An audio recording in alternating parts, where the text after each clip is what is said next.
Todos, buenos días. Bienvenidos a la Casa de América, a esta presentación del informe anual del Fondo de Población de Naciones Unidas 2015, que tiene el título muy indicativo: Refugio en la tormenta, un programa transformador para las mujeres y niñas en un mundo proclive a las crisis.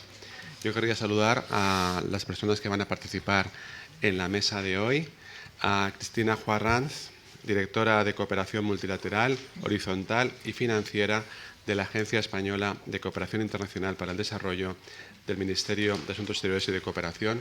Gracias, Cristina, y también enhorabuena por tu nuevo puesto, que ya que lleva en él un tiempo relativamente corto. A Luis Mora, responsable de Género, Derechos Humanos y Cultura en el Fondo de Población. ¿Qué tal, Luis? Gracias. A María Ángeles Plaza, responsable del Servicio de Atención Psicológica de la Comisión Española de Ayuda al Refugiado, CEAR, y a Luis Enrique Sánchez, presidente de la Federación de Planificación Familiar Estatal, que hará también de moderador en esta mesa. Nada más decirles que, como saben ustedes, la Casa de América está muy implicada siempre en este tipo de actos, de estudios sobre movimientos de población. De hecho, si estoy bien informado, es el tercer año que se presenta aquí este estudio del fondo en Casa de América. Por barrer para casa, veo que hay también países americanos con muestras de fragilidad, de riesgo y con números importantes de desplazados internos, aunque evidentemente la situación no es tan grave como en otros continentes, y sobre todo en estos días en que estamos viendo la gran crisis de refugiados de Siria. Pero sin duda creo que vosotros vais a hablar del tema con mucho más conocimiento que yo. Así que, sin más, a todos otra vez bienvenidos y les deseo una sesión de trabajo interesante y provechosa. Gracias. Bueno, pues ¿se me oye bien? Bueno, buenos días a todas y a todos. Todos los años celebramos la presentación del informe de población. Yo creo que es una situación especial para repasar y hablar de política con mayúsculas. Estamos hablando de los problemas de la humanidad, de problemas en salud sexual y reproductiva, y yo creo que las pinceladas o el informe que se presenta este año, pues yo creo que van a ser motivo de reflexión, y todos los gobiernos, pues lógicamente, tendrán que tomar nota de lo que aquí se va a presentar, ¿no? Me presento yo. Como antes, agradezco al director de la Casa de América la presentación que ha hecho. Me llamo Luis Enrique Sánchez, soy médico, presidente de la Federación de Planificación Familiar Estatal, que, como la mayor parte de vosotros y vosotras sabéis, es una organización no gubernamental que trabajamos en la promoción de la salud sexual y reproductiva. Tenemos un ámbito que es el ámbito, lógicamente, de nuestro país, pero también cooperamos y desarrollamos iniciativas junto con otras ONGs y entidades o agencias internacionales para la extensión de los derechos sexuales y reproductivos y de la salud sexual y reproductiva en todos los países del mundo.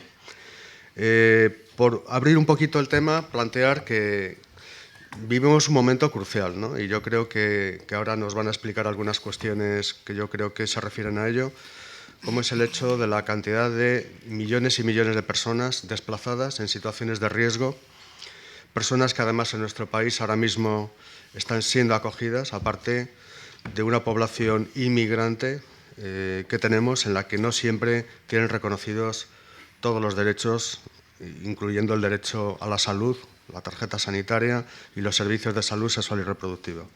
Por tanto, pues bueno, vivimos en una situación complicada desde el punto de vista social, a la que tenemos que ayudar entre todos a dar respuesta. A ellos también se unen diferentes circunstancias que se dan. Es decir, aunque nosotros vivimos en un país desarrollado, también tenemos nuestros problemas, también tenemos nuestras dificultades en materia de salud sexual y reproductiva. Y, por dar alguna pincelada, tenemos que avanzar en nuestro país en la promoción de la educación sexual, abierta a todos y especialmente a los grupos más desfavorecidos socialmente, en el acceso a los servicios de anticoncepción y planificación familiar. Ha habido avances importantes en los últimos años, pero hay que hacer ese esfuerzo.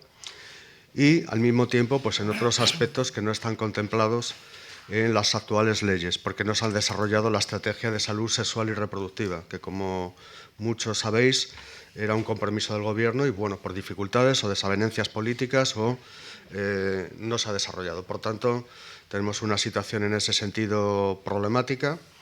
Y aparte de todo ello, pues bueno, el tratar de organizar servicios para apoyar, asesorar, acoger y dar los mejores servicios de salud y de orientación a las grandes cantidades de personas que pueden llegar a nuestro país como consecuencia de los conflictos en el norte de África, en Siria, etcétera, ¿no?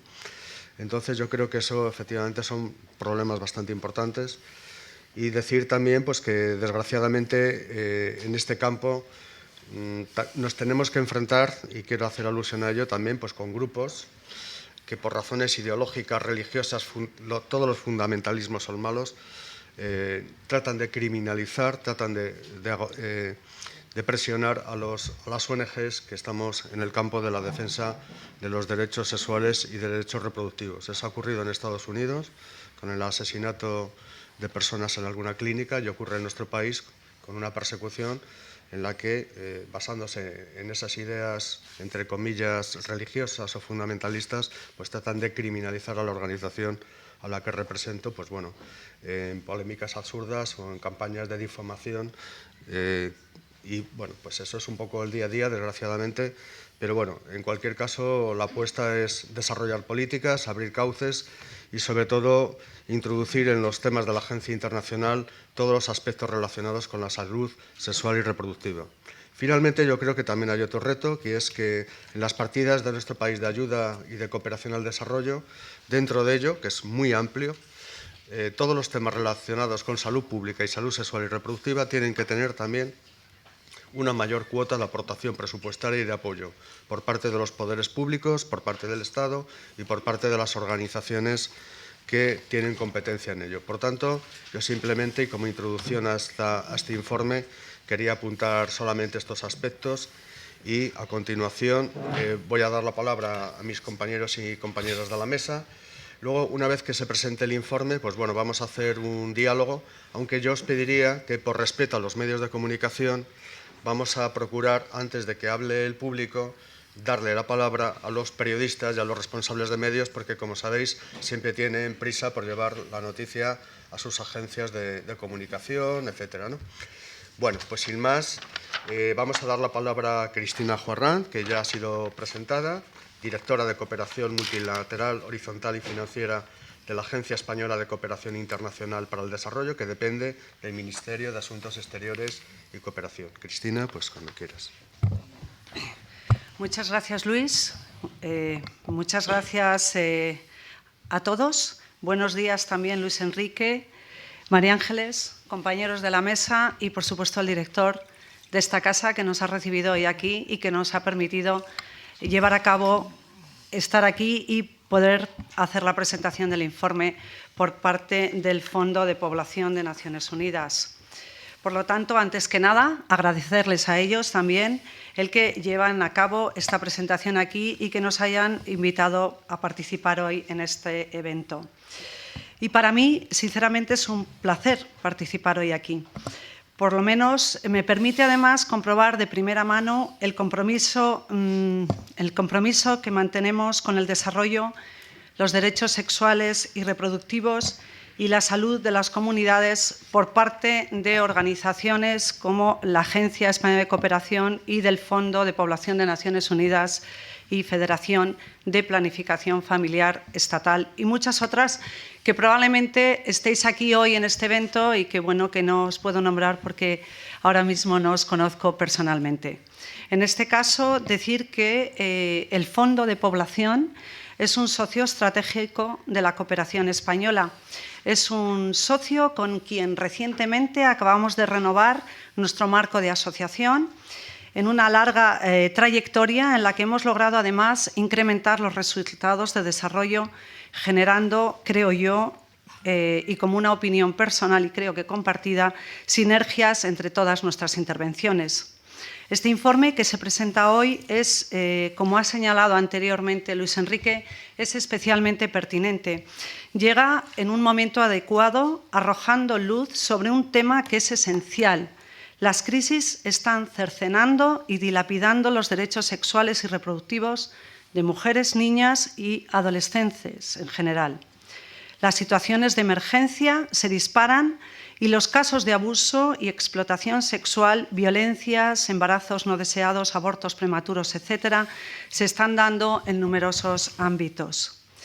Has hecho mención anteriormente a los refugiados de Siria en numerosos países. En la última convocatoria de proyectos para ONGDs de la Agencia Española de Cooperación, precisamente se ha señalado y se ha definido una partida de ese crédito para atender a estos refugiados en Siria y Líbano, simplemente por poner un ejemplo de ello en ese sentido.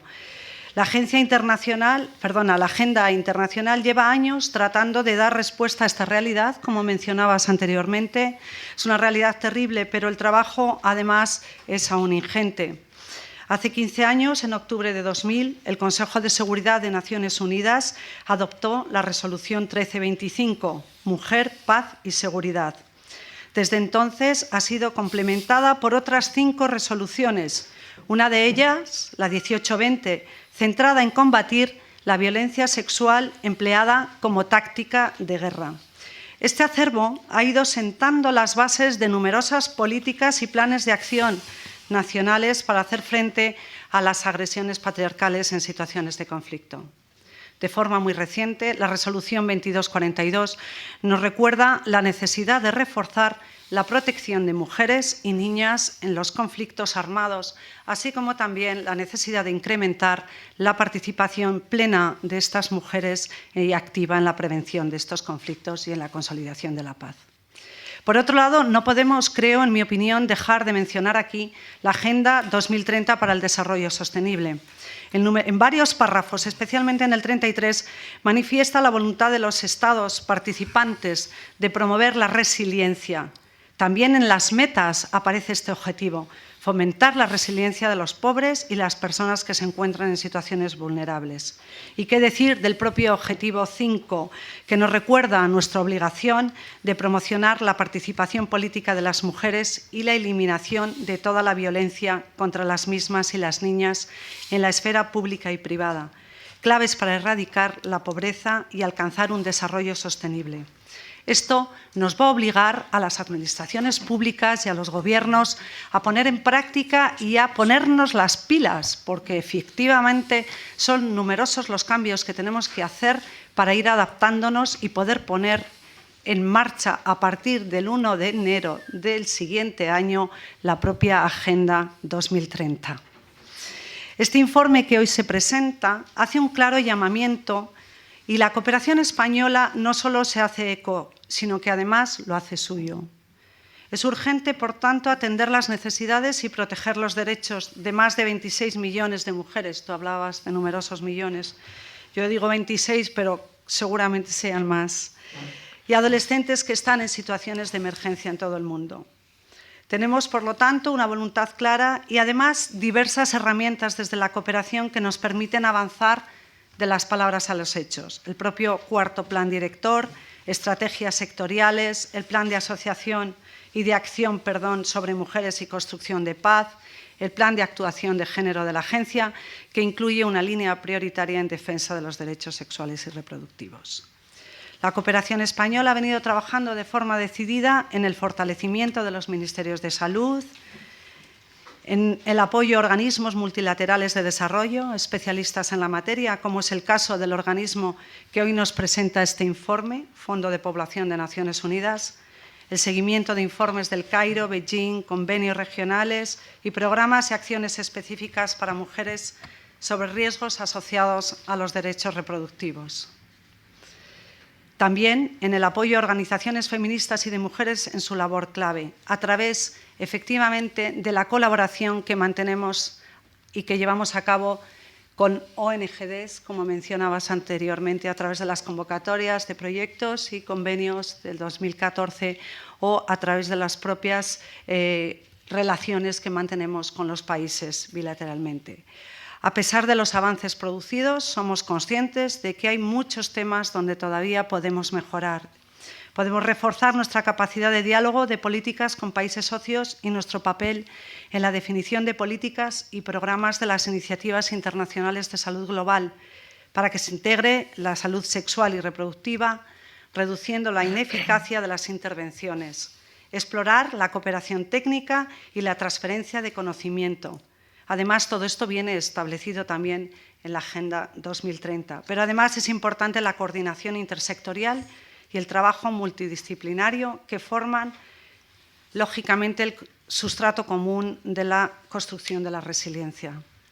Para finalizar, nada más quisiera de nuevo agradecer a las organizaciones convocantes y a las aquí presentes esta oportunidad que me habéis dado de participar en la presentación de este informe, que nos recuerda que hablar de población y de desarrollo no es hablar de números, de estadísticas o de tendencias. Es hablar de personas y cada persona cuenta, aunque es importante conocer las estadísticas y los números. Será sin duda este informe una referencia fundamental que nos va a guiar tanto en la cooperación al desarrollo como en la asistencia humanitaria. Muchísimas gracias a todos.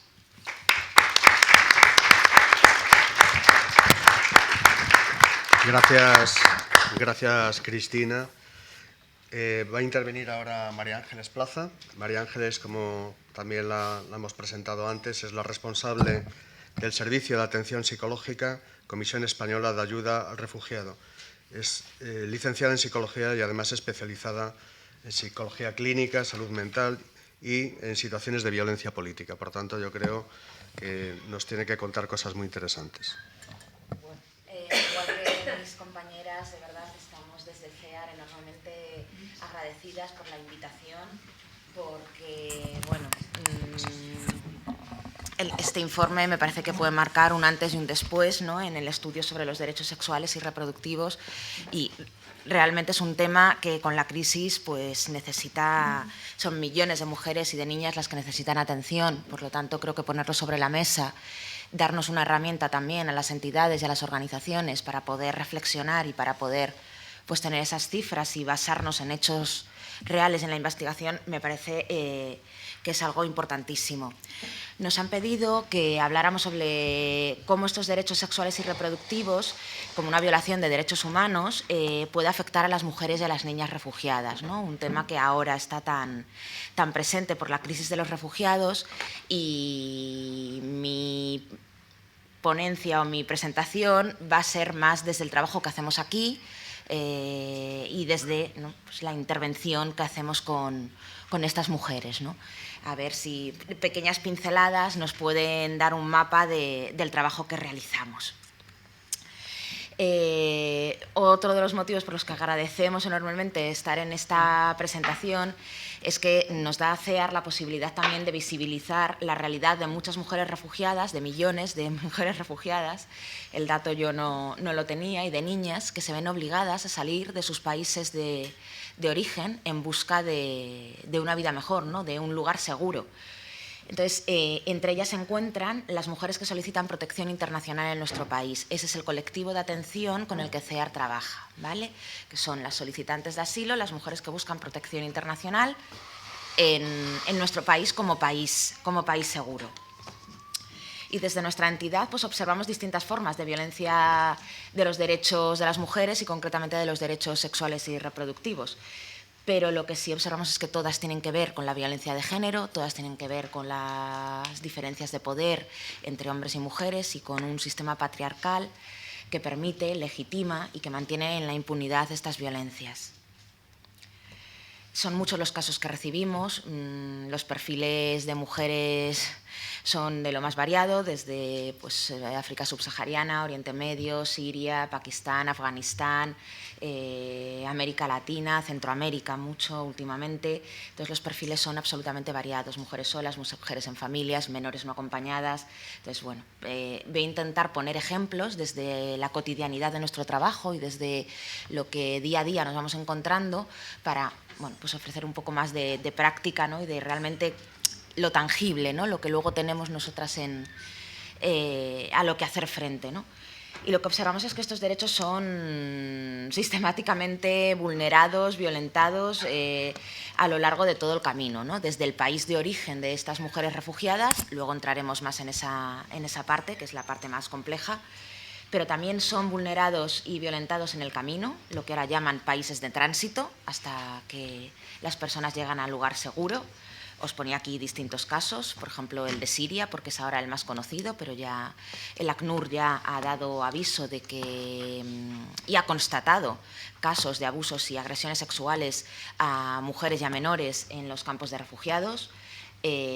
Ha constatado venta de niñas, ¿no?, en familias que no pueden hacerse cargo ya de todo su núcleo familiar. Se está dando venta de estas menores. Y matrimonios concertados, evidentemente, también como una forma de dar salida a estas niñas para las que sus propias familias no pueden mantener, ¿no? Pero hablamos también de todas las mujeres que llegan de cualquier país de África subsahariana intentando entrar a España por las costas, ¿no? Desde mujeres tratadas, mujeres en situación de prostitución, mujeres que tienen que arrimarse a hombres para lograr su protección y de tal manera pues es otra forma, ¿no?, de prostitución para poder salvar su vida y sentirse protegidas. Evidentemente, hablamos que en todo este camino se van produciendo embarazos no deseados, partos en situaciones muy complicadas, fallecimientos de bebés, ¿no? Podemos ir imaginándonos todo este periplo. Pero también en Marruecos, ¿no?, tenemos casos constatados también incluso de menores de edad, de chicas menores de edad, que han sido abusadas sexualmente por la policía marroquí, ¿no? Entonces, que no olvidemos, país de origen, ¿no?, que los traumas no siempre, y de lo que huyen, no siempre está en país de origen. A veces el camino puede ser más traumático incluso que de lo que se está huyendo. Pero también en el país de acogida, ¿no? Muchas veces estos derechos son violentados por sus propias parejas o por la dificultad que muchas veces se tiene para acceder a información o a recursos especializados, ¿no?, como los que hablaba la Federación de Planificación Familiar, ¿no? Y ese desconocimiento es también una forma de violencia. Es evidente que todas las violaciones de derechos de las mujeres que estamos encontrando y que nos relatan estas mujeres refugiadas tienen que ver o tienen consecuencias sobre los derechos sexuales y reproductivos, ¿no? No podemos desligarlo y la mayoría de las veces está unida. ¿Qué casos nos estamos encontrando?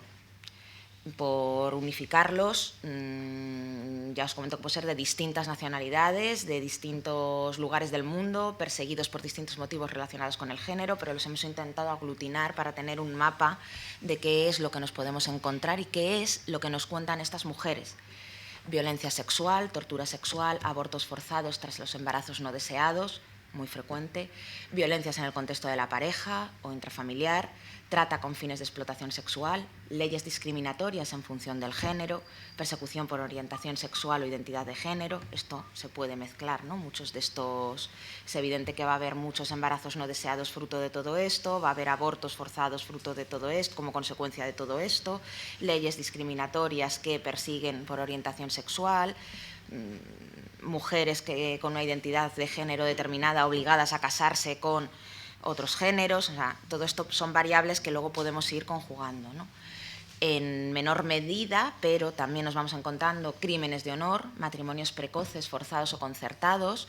Por ejemplo, en el colectivo de las mujeres sirias no nos encontramos tanto ese matrimonio forzado de obligado, sino más bien una interiorización desde que son menores de pactos entre familias o entre primos, que ellas no lo viven tanto como matrimonio forzado, ¿no?, sino como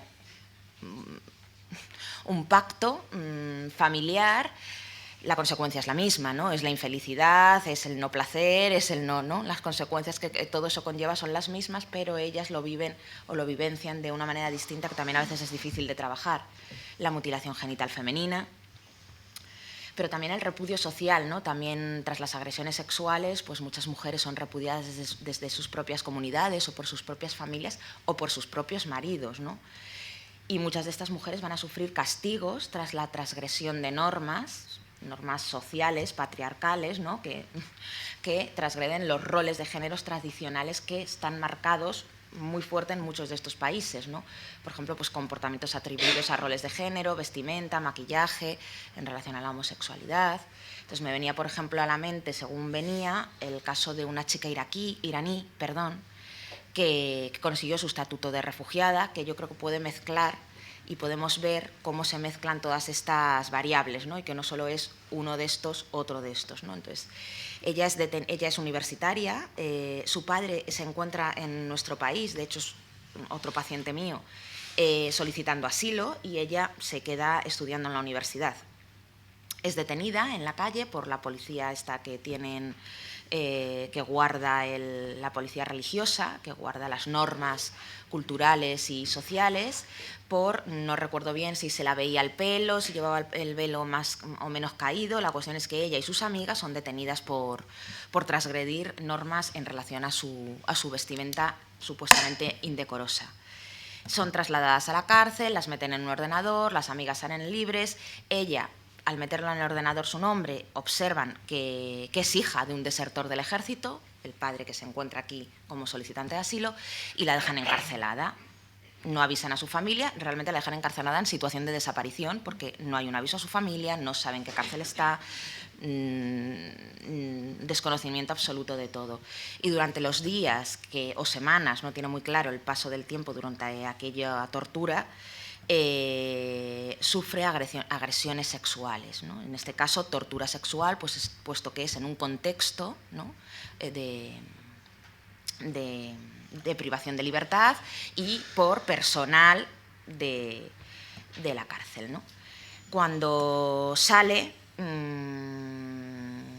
aparte del trauma grave que tiene, se da cuenta de que está embarazada.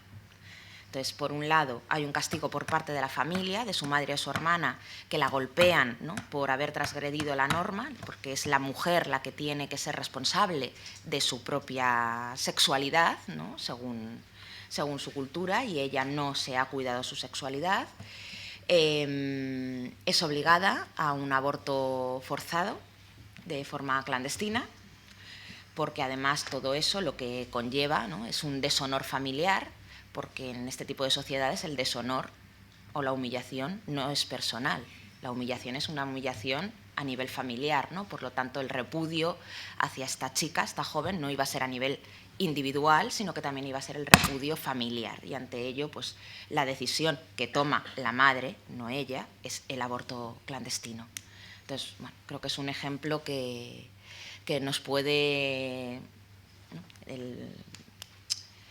en el que podemos ver el perfil de mujeres solicitantes de asilo y cómo se mezclan estos factores y estas vulnerabilidades.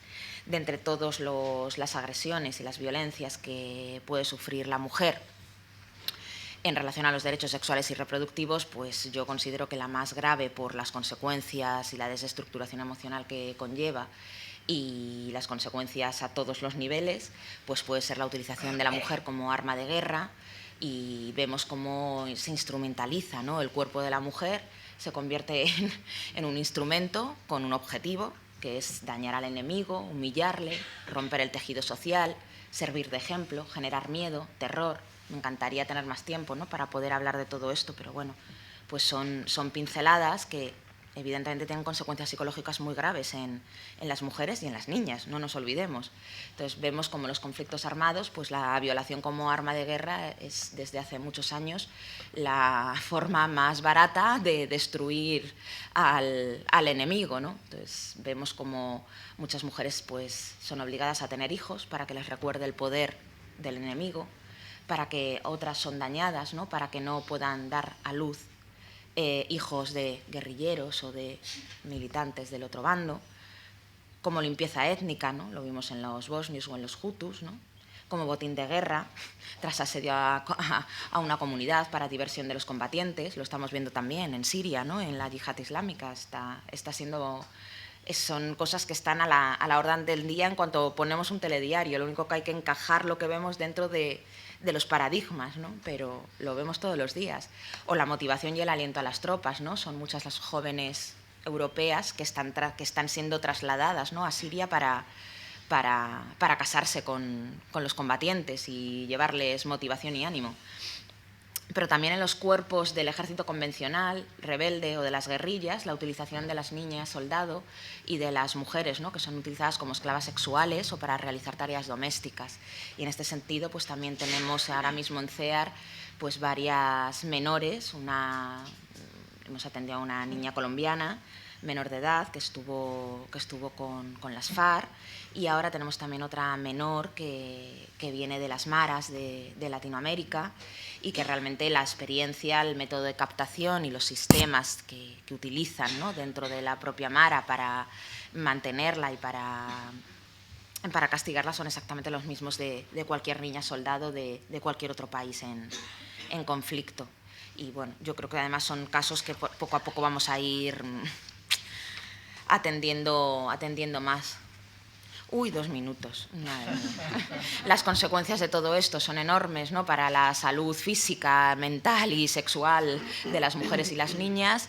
La desestructuración emocional muchas veces es enorme, ¿no?, en síntomas de ansiedad, depresivos, trastornos de estrés postraumático, pero también todo lo que tiene que ver con problemas relacionados con la sexualidad o la afectividad, ¿no? Pues la dificultad de vincularse con nuevas parejas, de llevar a cabo relaciones normales sexualizadas, la rabia que muchas veces, ¿no?, tienen esas madres hacia esos hijos que no han deseado, ¿no? En fin, son trastornos psicológicos a veces graves, ¿no?, o enfermedades de transmisión sexual, VIH, os podría poner muchos ejemplos de estos. O problemas de identidad, ¿no?, porque la violencia sexual no solamente ataca a la mujer por el hecho de ser mujer, ataca a la mujer, pero ataca a la militante, ataca a la activista, ataca a la madre, ¿no?, ataca a muchos elementos de la identidad de esa mujer que se van a ver dañados. Y ponía el caso de las menores porque me parece uno de los casos más llamativos y que tenemos que estar muy alertos, ¿no?, y muy atentos porque pues muchas veces esa cautividad que han tenido durante mucho tiempo ha roto completamente el desarrollo socioafectivo normalizado de un adolescente, ¿no? Entonces nos hemos encontrado con casos muy graves de menores en esa situación. ¿Qué hacemos en CEAR? Pues intervenimos desde una forma integral, interdisciplinar, desde los distintos servicios que tenemos, desde la acogida son centros de acogida y pisos para personas en situación de vulnerabilidad, y luego tenemos un equipo de trabajo social, psicológico, jurídico, de formación y empleo. El trabajo no sería posible sin la coordinación entre todos estos equipos. Y nuestro objetivo final pues, sería la plena integración en la sociedad a través de pues, la creación de itinerarios de inserción y de acompañamiento psicosocial a lo largo de todo el procedimiento jurídico y social, mientras dure el asilo. Algunos objetivos rápidamente en la intervención, pues nos parece importantísimo devolver el control interno a estas mujeres, ¿no?, que durante todos estos periplos que estamos contando pues han perdido, las han vuelto muy vulnerables, están en una situación de indefensión tremenda y han perdido completamente el control de sus vidas, ¿no? Devolver el control de sus vidas y la decisión sobre su cuerpo y su sexualidad pues puede ser un comienzo, ¿no?, para trabajar la autonomía y para trabajar la recuperación de la confianza en ellas mismas, la recuperación de la confianza en el mundo, ¿no?, un mundo que a veces se ha roto por toda la violencia sufrida, y la confianza en los demás, ¿no?, puesto que estamos hablando de violencias que no son desastres naturales, son violencias que otros y otras han ejercido sobre ellas. Cuando alguien nos ataca de esa manera, es normal que se rompa también nuestro vínculo humano con los demás. Restablecer ese vínculo y esas relaciones sociales dañadas es otra parte muy importante del trabajo. Fomentamos la autonomía. Sería otro de los objetivos básicos a trabajar con las mujeres a través del empoderamiento, a través del refuerzo de la autoestima, de los recursos y las habilidades propias de las personas. Lo comentaba antes la compañera, la resiliencia, ¿no? Trabajamos desde un modelo de fortalezas y de resiliencia que intenta sacar pues, esa fortaleza y esos mecanismos de defensa y de fortaleza que las mujeres tienen y que les han sido útiles para sobrevivir a lo largo de todo este camino y que se puede seguir rescatando, ¿no?, para seguir luchando e integrarse en nuestro país. Trabajamos también la deconstrucción de creencias, valores, roles de género que dificultan el crecimiento de la mujer y bueno, acompañándola para que pueda tomar decisiones libres en torno a su vida, a su sexualidad, a sus decisiones en torno a su familia. Serían distintos objetivos, ¿no? Hacemos trabajos de prevención, de intervención, trabajo psicológico, trabajamos también a través de los acompañamientos a recursos, la coordinación, educación. Es importante que las mujeres pues, conozcan sus derechos, tengan acceso a los recursos de planificación familiar y a la educación sexual. Y solamente para terminar, quería contaros un caso que atendí ayer y dije, me parece el caso perfecto para terminar, ¿no?, porque me decían retos, pues retos todos, ¿no?, desde pues, todas las mujeres y niñas que van a ir llegando desde de Siria, ¿no?, y que ahora están en otros países europeos y que pronto podremos reubicar, ¿no?, con nuestra cuota aquí, pues CEAR va a tener que estar muy atentos y muy alerta para detectar los casos más vulnerables, ¿no?, para poder trabajar con ellos, pero tenemos retos mucho más sencillos, ¿no?, con mujeres que ya están aquí y que están intentando integrarse y reconstruir su vida. Pensaba en María, tiene 20 años, solicitante de asilo de Costa Rica.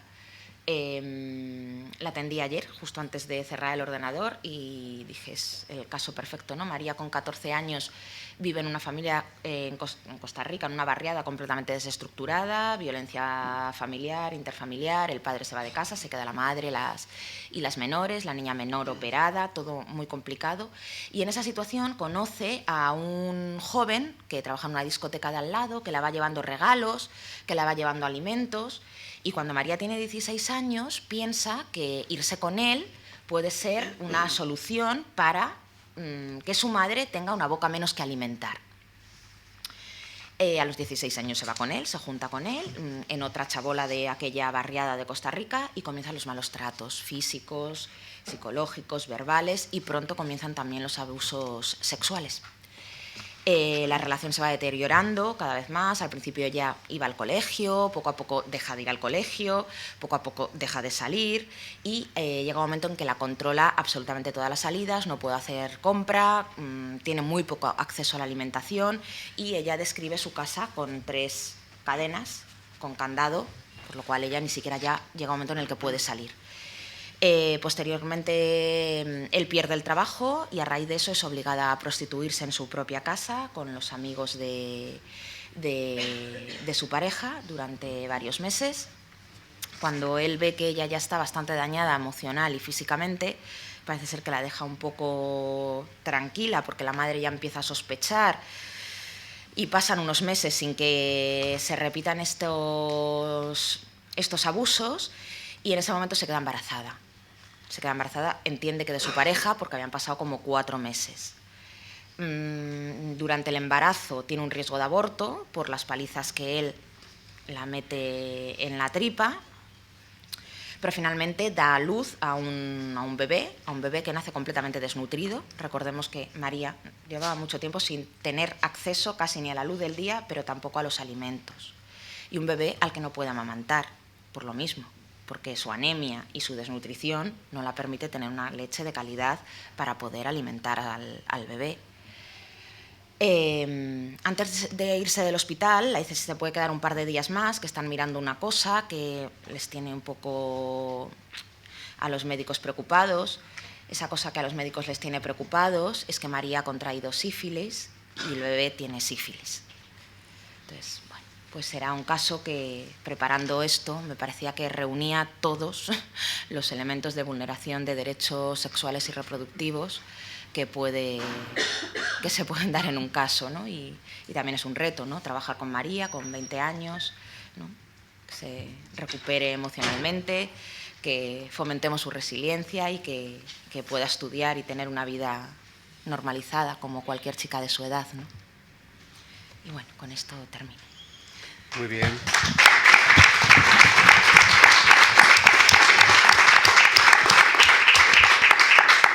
Gracias, Ángeles, y felicitaciones por el trabajo que estáis haciendo. Gracias. Muy bien. A continuación vamos a dar la palabra a Luis Mora, responsable de Género, Derechos Humanos y Cultura del Fondo de Población de Naciones Unidas, que, como sabéis, tiene la sede en Nueva York.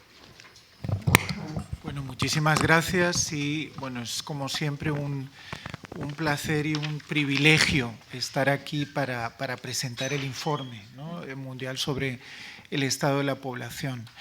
Que en ese sentido creo que es importante matizar, ¿no? Es decir, el Fondo de Población es, digamos, la agencia responsable de su elaboración, pero no es tanto, digamos, un informe del fondo como tal, sino que es un informe sobre el estado de la población mundial, ¿no?, que se elabora, digamos, anualmente y que se dedica, digamos, a diferentes temas, ¿no?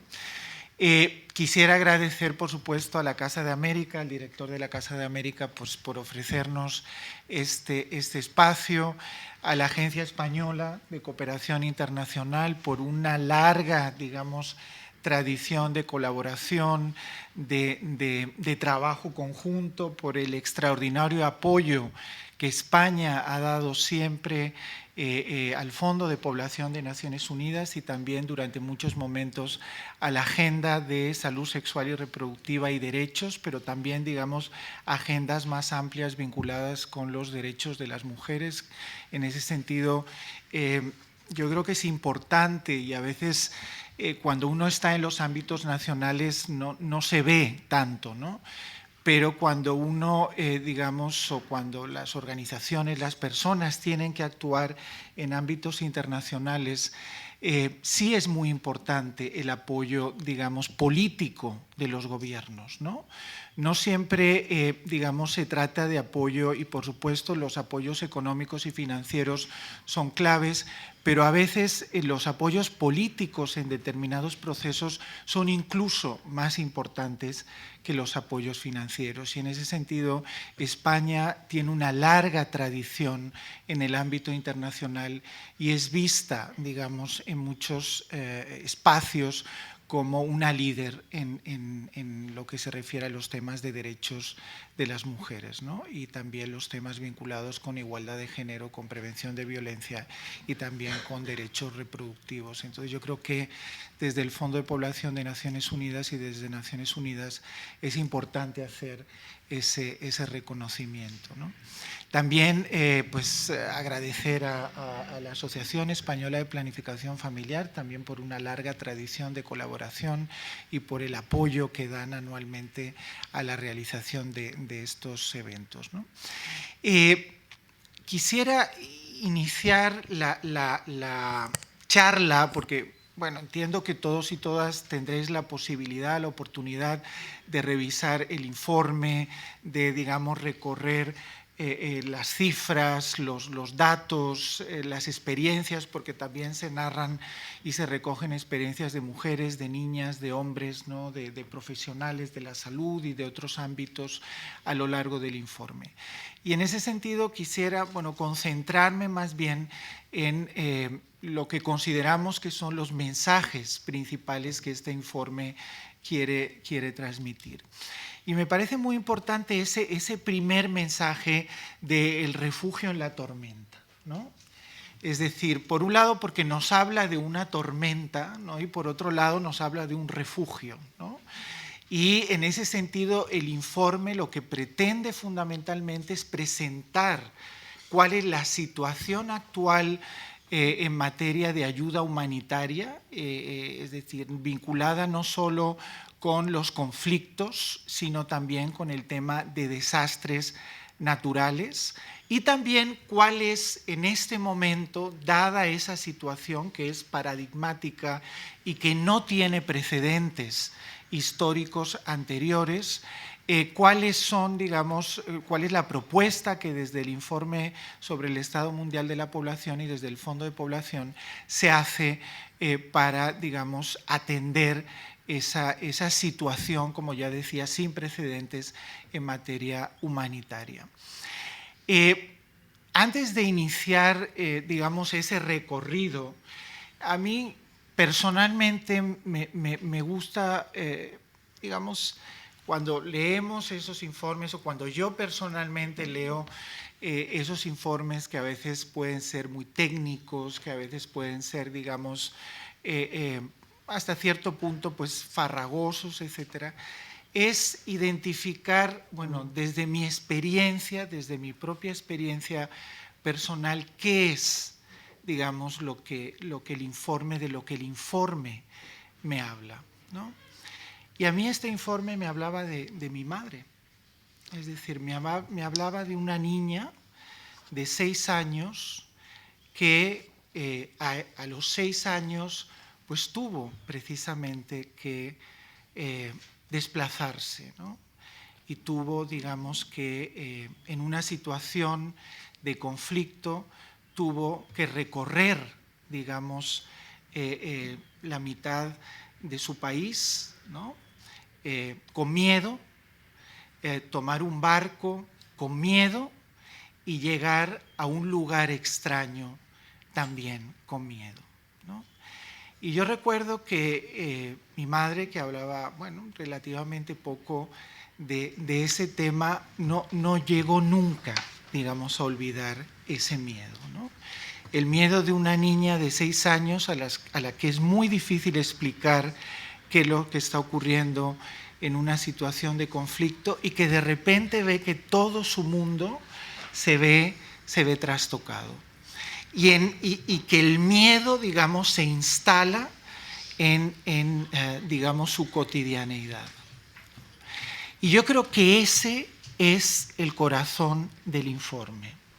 El corazón del informe es precisamente rescatar de la invisibilidad, rescatar del olvido la situación de miles y millones de mujeres, de niñas y también de hombres, ¿no?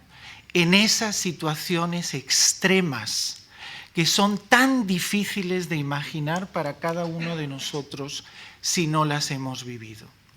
Esas situaciones extremas de conflicto, esas situaciones extremas provocadas por los desastres, digamos, naturales, inundaciones, terremotos, sequías, ¿no? Y esa situación es una situación que de alguna manera nos narra y nos retrotrae a una larga historia de invisibilidad y también, como mencionaban los panelistas, las panelistas anteriormente, de violación sistemática de derechos desde esa invisibilidad y desde esa impunidad, ¿no? Uno de los, digamos, relatos que para mí han sido más impresionantes, ¿no? Como ya digo, a nivel profesional, pero también a nivel personal, fue precisamente la situación de las mujeres alemanas durante la invasión por parte, digamos, de las tropas aliadas después de la Segunda Guerra Mundial o en los meses previos a la Segunda Guerra Mundial, en particular por parte de las tropas soviéticas. Se calcula que 2 millones de mujeres alemanas fueron violadas durante la ocupación de Alemania. Se calcula que 500.000 de mujeres ruandesas sufrieron también un abuso sexual sistemático durante el genocidio en Ruanda. Y esa situación la encontramos de forma recurrente en el conflicto de la ex Yugoslavia, la encontramos en los conflictos y en los desastres naturales en América Latina, en el África subsahariana, en Asia, ¿no? Y, digamos, también en el mundo, lo que consideramos el mundo desarrollado, ¿no? En ese sentido, es importante entender que el tema de la violencia, el tema en particular de la violencia contra las mujeres y las niñas durante los conflictos y los desastres naturales es un tema relativamente reciente. Es decir, es un tema que durante siglos, durante décadas, fue totalmente ignorado y visibilizado. Y es un tema que apenas hace 15, 20 años ha empezado a ser considerado como un crimen, digamos, contra la humanidad en esos contextos de conflicto armado. O sea que estamos hablando de una situación, ¿no?, que, como ya decía, es relativamente reciente y que, digamos, enfrenta todavía numerosos obstáculos para su visibilidad, pero, digamos, también para su respuesta. Y dicho esto, me gustaría regresar al tema de la tormenta, es decir, ¿cuál es la tormenta que enfrentamos?, ¿no? Porque es una tormenta que no tiene precedentes desde la Segunda Guerra Mundial.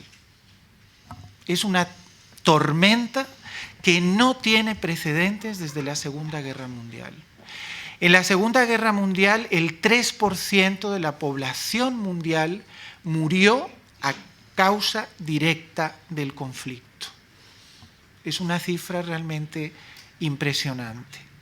Pero en la actualidad, después de, digamos, 70 años del conflicto, nos encontramos con una situación en la que 60 millones de personas en todo el mundo se encuentran en situación, digamos, de refugio. Es la mayor cifra después de la Segunda Guerra Mundial. Nos encontramos en una situación en la que 100 millones de personas necesitan ayuda humanitaria. Nos encontramos también en una situación en la que por primera vez en la historia los desastres naturales se han triplicado en, digamos, las 2 últimas décadas. 324 desastres naturales de diferente tipo ocurren anualmente. Y 1 o 2, digamos, de esos 324 son considerados megadesastres. Nos encontramos también, y en ese sentido creo que es importante entender que en particular en el ámbito que se refiere a los desastres naturales no afectan principalmente a los países en desarrollo, sino a los países desarrollados. El 56% de los desastres naturales en la actualidad se dan en países en desarrollo. ¿Cuál es, digamos, la diferencia en la respuesta? La diferencia es que aunque el porcentaje es mayor, el número de víctimas es considerablemente menor, porque los países desarrollados sí están mucho mejor preparados para responder. Y ese es un tema clave.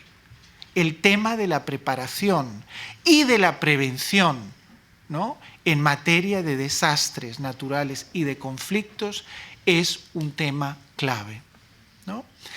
Nos encontramos también en una situación en lo que se refiere a conflictos armados que también es paradigmática, porque la mayor parte de los conflictos armados en el mundo en este momento no son conflictos internacionales, no son conflictos entre estados, sino que son conflictos interestatales. De ahí también la enorme dificultad en su resolución, ¿no? Y también nos encontramos con una situación en la que, digamos, 200.000 personas mueren anualmente como resultado de esos conflictos. Muchos de los cuales, digamos, se encuentran, digamos, bien concentrados. En este momento sabemos que Siria es el mayor, digamos, conflicto armado en lo que se refiere a número de refugiados, con aproximadamente 5 millones de refugiados, seguidos por el caso de Afganistán y Somalia. Pero solo esos tres países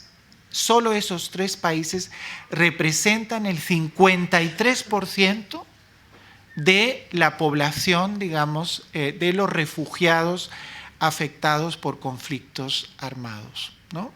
Sabemos también cuáles son, digamos, más allá de esos tres países en particular, cuáles son las principales regiones del mundo, como es el Medio Oriente, Magreb, el África subsahariana y en particular el África occidental, central y del este, y determinadas zonas de Asia Oriental, que son, digamos, las que enfrentan mayores retos en este ámbito.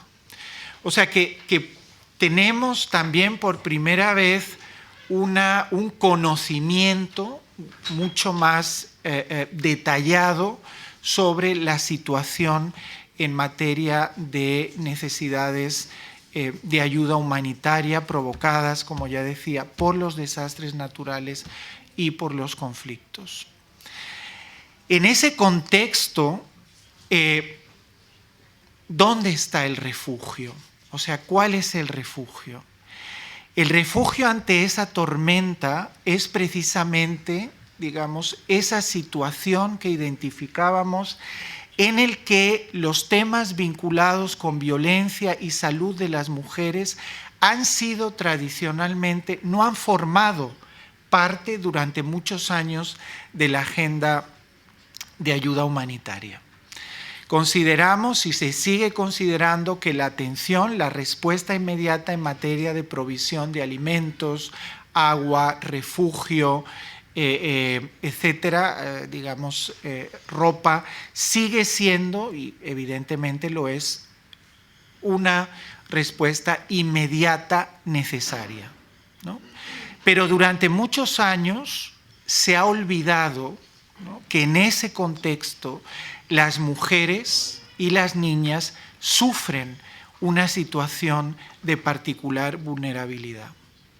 Una situación que, como ya veíamos, está relacionada con los temas, la frecuencia y el incremento de la violencia sexual, que exponencialmente se dispara en esas situaciones. Por ejemplo, en el caso de los tifones, ¿no?, que afectaron las islas del Pacífico, se identificó que el aumento de la violencia contra las mujeres se disparaba en más de un 300% como resultado de, del desastre natural y de los tifones. Esa situación se puede, digamos, traspolar y aplicar a las situaciones de conflicto armado, donde también sabemos, se compartían algunos datos como Ruanda, la Yugoslavia, etcétera, etcétera, ¿no? En esa situación sabemos que, por ejemplo, epidemias como la del ébola han tenido un impacto importantísimo en la salud de las mujeres y en particular en su salud sexual y reproductiva. En el caso de Liberia, la atención asistida del parto debido a la epidemia del ébola se redujo de un 53% a un 38%. En el caso de Guinea-Conakry, de un 20%, que ya era muy bajo, a un 7%. Es decir, ni siquiera una de cada 10 mujeres tenía la oportunidad de dar a luz de manera asistida. Sabemos que los temas vinculados con la salud y la salud sexual y reproductiva de las mujeres en esas situaciones de conflicto y de desastres naturales son particularmente, puestas de lado a la hora de responder efectivamente, ¿no? Y en ese contexto, para ya pasar al tercero de los grandes mensajes, la propuesta es la necesidad urgente en una situación sin precedentes que no va a cambiar en los próximos años, donde sabemos que no necesariamente se va a reducir el impacto de los desastres naturales y donde también, digamos, no necesariamente se van a reducir los conflictos armados, la necesidad de, digamos, revisitar y replantear lo que ha sido la agenda sobre la acción humanitaria, en particular en el tema de la atención contra la violencia o hacia la violencia y la salud sexual y reproductiva de las mujeres.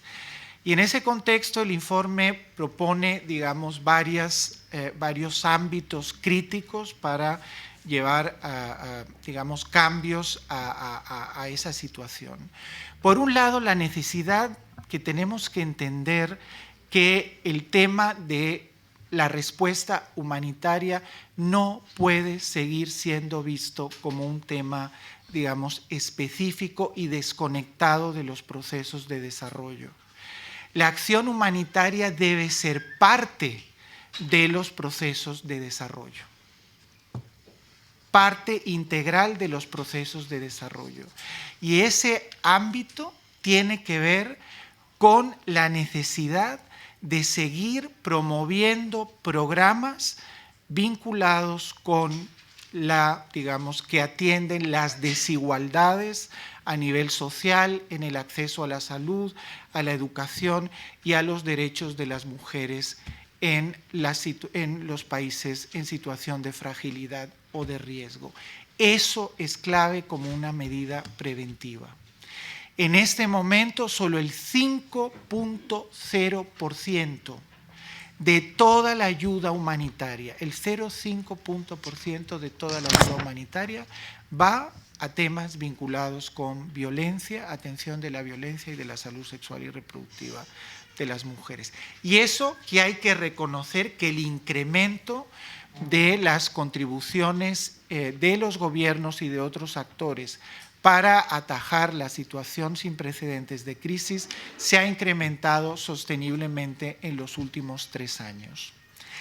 Pero digamos, esa ayuda viene dada también cuando la analizamos con mayor detenimiento, nos damos cuenta que hay razones por las cuales determinados países reciben una parte importante de la ayuda que necesitan, es el caso de Irak, por ejemplo, y en cambio hay otros países que no llegan a recibir ni siquiera el 50% de la ayuda que necesitan. Esa ayuda, como ya decía, va determinada se dirige a determinados rubros, dentro de los cuales los temas vinculados con los derechos de las mujeres, la prevención de la violencia y la salud sexual y reproductiva sigue siendo minoritaria, ¿no?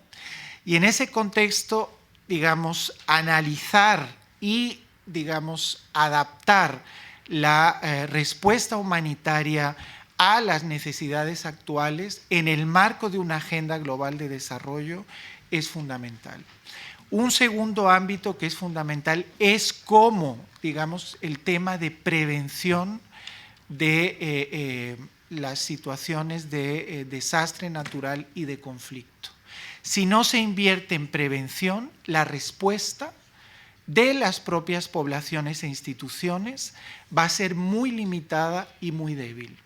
En este momento, solo el 5% de toda la ayuda humanitaria va a prevención. El resto es ayuda inmediata, como ya decíamos, agua, alimentos, cobijo, etcétera. Y, digamos, en algunos casos también ayuda vinculada con la rehabilitación. Pero en materia de prevención, un escaso 5% va a la prevención. Y tenemos ejemplos claros de que la prevención tiene un impacto enorme en la forma en que las comunidades y las instituciones responden. En Filipinas, en Nepal, en Colombia y en, digamos, un número determinado de países. Lo que a veces, no invirtiendo en prevención, finalmente estamos pagando una factura mucho más alta en materia de respuesta inmediata a las crisis humanitarias. Y por último, los temas vinculados que ya se han mencionado en las intervenciones anteriores, todos los temas vinculados con la resiliencia. Es decir, la necesidad de, más allá de ofrecer a las comunidades apoyos puntuales, todos los temas vinculados con resiliencia. Estamos ante una situación de cronificación de trauma. Una cronificación de trauma en, digamos, a nivel social, a nivel comunitario y a nivel individual. Un niño, una niña de 7 años en Palestina ha experimentado 3 guerras en los 7 años de su vida. La situación del Estado Islámico no se puede analizar únicamente desde el punto de vista político, sino que debe analizarse como una profunda cronificación de trauma en Oriente Medio. Y ante esa situación, posicionar el tema de la resiliencia y de la atención, digamos, de las consecuencias en el largo término del trauma es importante. Tenemos la experiencia de Centroamérica, tenemos la experiencia de Sudáfrica, tenemos la experiencia de determinadas zonas donde la no resolución de los conflictos armados derivó en formas extremas de violencia, como han sido las maras en el caso centroamericano, como ha sido en el caso surafricano la situación actual, que en términos de violencia es equiparable o incluso mayor en algunos casos a la del propio apartheid. Entonces, analizar el tema, la profunda, digamos, implicación que no atender el trauma y promover la resiliencia tiene en las comunidades es clave. Y finalmente, en materia de salud sexual y reproductiva, garantizar, digamos, los servicios básicos durante las situaciones de conflicto, posconflicto y desastres naturales. Servicios básicos de emergencias obstétricas, servicios básicos vinculados con la atención del parto, servicios básicos vinculados también con el acceso a contracepción, antirretrovirales y la atención clínica de la violencia sexual. Yo creo que estos son los mensajes clave que el informe quiere lanzar, y el informe en ese sentido, ante esa situación sin precedentes que mencionábamos, es una propuesta esperanzadora y positiva de que dándose los cambios necesarios estaríamos más preparados para la respuesta actual, pero también para las situaciones que probablemente se van a seguir repitiendo o incrementando en los próximos años. Muchas gracias.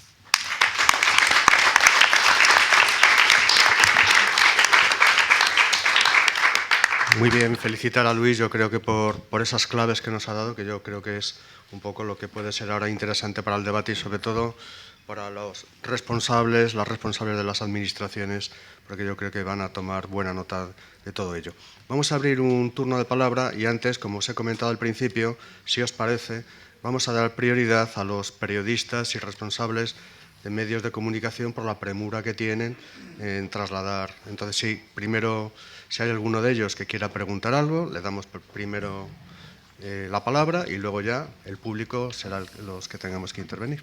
Sí, yo quisiera, antes de pasar a la ronda de preguntas y respuestas, agradecer nuevamente la participación de la Agencia Española de Cooperación Internacional a través de Cristina, que bueno, tiene otro compromiso en este momento, pero agradecemos muchísimo su participación y, como ya decía, el apoyo continuado de la agencia a esta temática y al Fondo de Población. Muchísimas gracias. Pues muchísimas gracias a ti también y a todos vosotros. Disculpadme porque tengo otro compromiso. Gracias. Hasta luego.